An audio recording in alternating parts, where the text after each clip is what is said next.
Hello everyone, देखिए नमक हमारे शरीर में करता क्या है और स्पेशली हार्ट के मरीज जिनको कार्डियक फेलियर हो चुका है, हार्ट अटैक जिनको आ चुका है, तो उनको क्या वास्तव में नमक खाना चाहिए या नहीं खाना चाहिए, और अगर खाना चाहिए तो कितना खाना चाहिए। तो देखिए जो कार्डियक हार्ट फेलियर के जो पेशेंट होते हैं हमारे, उनके लिए काफ़ी सारी प्रॉब्लम क्रिएट होती है जब हम नमक के लिए हार्ट पर लोड देते हैं। तो देखिए होता क्या है एक्चुअल में, ये हमारा जैसे सोडियम है, मान के चलिए यहाँ पर हम नमक लिख लेते हैं। अब यहाँ पर देखिए करता क्या है, एक तो ये नर्व्स ट्रांसमिशन में हेल्प करता है, नर्व्स जो होती हैं उनको ट्रांसमिशन में हेल्प करता है, और दूसरा ये हेल्प करता है आपका जो बॉडी फ्लूइड बैलेंस है, बॉडी फ्लूइड बैलेंस है, फ्लूइड जो बैलेंस है उसको मेंटेन करता है। तो यहाँ पर देखिए जो सेल्स के अंदर फ्लूइड है उसको मेंटेन करना और सेल्स के बाहर जो फ्लूइड है उसको मेंटेन करना बहुत ज़्यादा ज़रूरी होता है, जो कि सोडियम यानी कि नमक करता है। अब यहाँ पर कुछ चीज़ें हमें याद रखना चाहिए। अगर जो हार्ट के पेशेंट है यानी कि हार्ट फेलियर जिनका हो चुका है, कार्डियक जिनको फेल हो चुका है, तो ये कार्डियक फेलियर, पहली बात तो ये समझिए होता क्या है। कार्डियक फेलियर का मतलब होता है कि हमारा हार्ट पूरी तरीके से ब्लड को पंप ही नहीं कर पा रहा है, पूरी तरीके से ऑक्सीजन को बाहर नहीं निकाल पा रहा है। देखिए ऑक्सीजन को बाहर निकालने का मतलब है जब ब्लड बाहर नहीं जाएगा तो ऑक्सीजन भी पूरा मेंटेन नहीं होगा, और जो टिश्यू सेल्स हैं उनको पूरी तरीके से ऑक्सीजन नहीं मिल पाएगा, ब्लड नहीं मिल पाएगा। तो ऐसी सिचुएशन में हमारे टिश्यूज काम करना कम कर देते हैं धीरे धीरे। तो यहाँ पर जो हार्ट कर क्या रहा है, जब हार्ट के वेंट्रिकल्स हैं सही तरीके से पंप आउट नहीं कर पाएंगे, डायस्टोल नहीं होगा या सिस्टोल नहीं होगा, तो ब्लड आगे नहीं जा पाएगा। तो प्रीलोड और आफ्टर लोड ये सारी चीजें यहाँ पर हमें देखने को मिलेगी।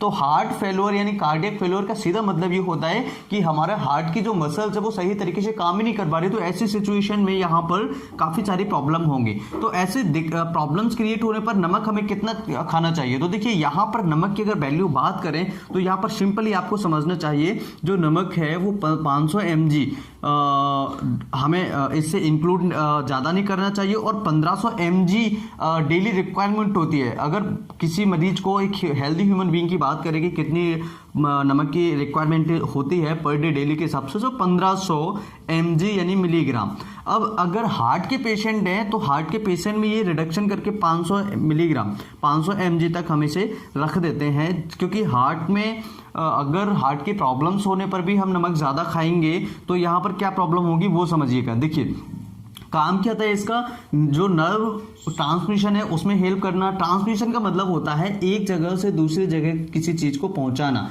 मतलब कि मान के चलिए मुझे यहाँ से किसी 1 किलोमीटर दूर जगह पर जाना है, तो उसके लिए मुझे या तो बाइक से जाना पड़ेगा या साइकिल से जाना पड़ेगा या 4 व्हीलर से जाना पड़ेगा, किसी भी चीज से जाना पड़ेगा। तो वो माध्यम है। तो ये ट्रांसमिशन कौन कर रहा है, बाइक कर रही है। तो इसी तरीके से जो नमक है वो ट्रांसमिशन में हेल्प करता है नर्व के में, और दूसरा ये बॉडी फ्लूइड को मेंटेन करने में हेल्प करता है। ज्यादा फ्लूइड नहीं हो जाए, कम फ्लूइड नहीं हो जाए, सेल के अंदर सेल के बाहर, इन चीजों को मेंटेन करता है। अगर 500 mg से ज्यादा अगर हम साल्ट लेते हैं, या मान लीजिए 1500 mg से भी हम साल्ट को इंक्रीज कर रहे हैं, बढ़ा रहे हैं बॉडी में, तो क्या होगा। देखिए ये क्या करेगा, ब्लड प्रेशर बढ़ाएगा, हाई बीपी, ठीक है। तो हाई बीपी यानी हाइपरटेंशन। अब हाइपरटेंशन अगर किसी मरीज को होगा तो उस मरीज को क्या होगा, हाइपरटेंशन होने की वजह से उस मरीज को प्रॉब्लम्स जो क्रिएट होगी, ब्लड पूरी तरीके से सही मात्रा में टिश्यू ऑर्गन्स तक नहीं पहुंच पाएगा।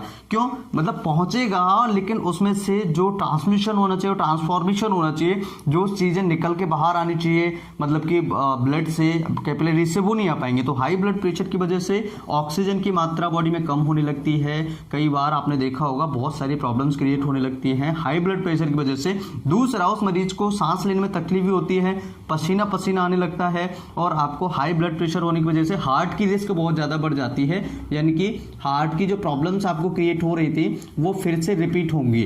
तो इसलिए हमें हार्ट के पेशेंट में नमक की ज्यादा मात्रा नहीं लेनी चाहिए। 500 mg एक बहुत ज्यादा सीवियर केसेस में हम 500 मिलीग्राम तक रख देते हैं, और फिर ये डिपेंड करता है कि आपकी कंडीशन क्या है, डिसीज कौन सी है आपको, तो उस हिसाब से ये सारी प्रॉब्लम्स क्रिएट होते हैं, उसी हिसाब से ही साल्ट की मात्रा को डिसाइड किया जाता है। तो कोशिश करें कि हार्ट के जो बीमारियां हैं उनमें साल्ट की मात्रा कम लीजिएगा, जिससे कि आपको बहुत आसानी से ठीक हो सकें और आपको ये सारी बीमारियों से बच सकें।